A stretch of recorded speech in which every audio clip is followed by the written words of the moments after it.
Why should I vote? You want to vote because if the provided estimate is close enough to the Oracle output, then a reward is earned. This allows participants to actively gain Spark tokens and incentivizes them to not only provide data estimates, but to provide good estimates. Crucially, this reward mechanism transfers value from people who do not participate in the system or who participate in a malicious fashion to people who provide utility to the network. Where do the rewards to provide data estimates come from?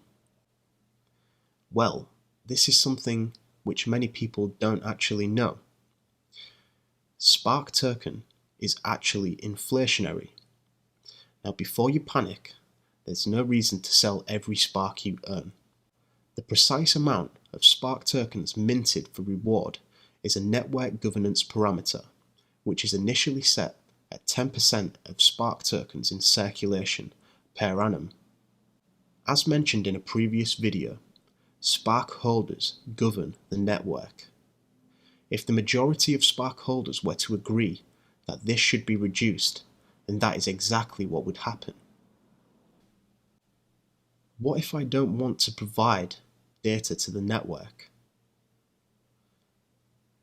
It is natural that token holders may want to delegate this task to an entity who they believe will do a great job.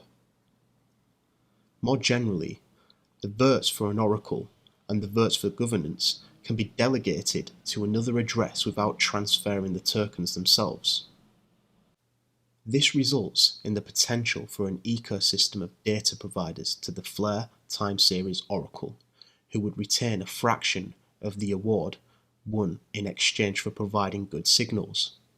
Any Spark or F asset holder could choose to delegate their votes to whoever they believe will provide honest votes.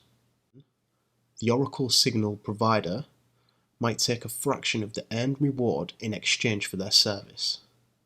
This therefore provides a way in which Spark holders can earn a passive income for as long as they hold the Spark token.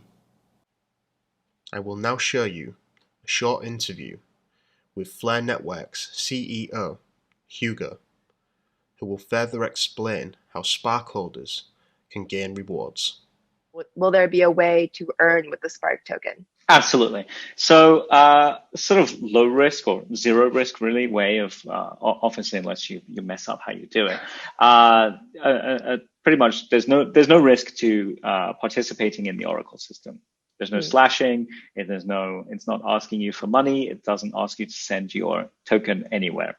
So we hope that many wallets and many exchanges will essentially integrate with the Oracle system to allow people to essentially delegate the votes that are attached to their tokens to whichever Oracle providers or whichever data providers they wish to delegate to.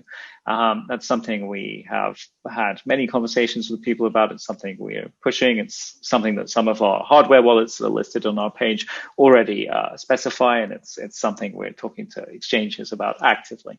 So that's really the first way for people to participate. And we would expect most parties that provide those kind of delegation services, especially data providers, to take a small fee, a reasonable fee, 10% of anything they earn, maybe 20%. It's up to them, and it's up to the market. It's not something we set. But that's a great way to participate and actively encourage people to participate in that. The more people that participate in that, the better quality the data signal will be, and the more decentralized.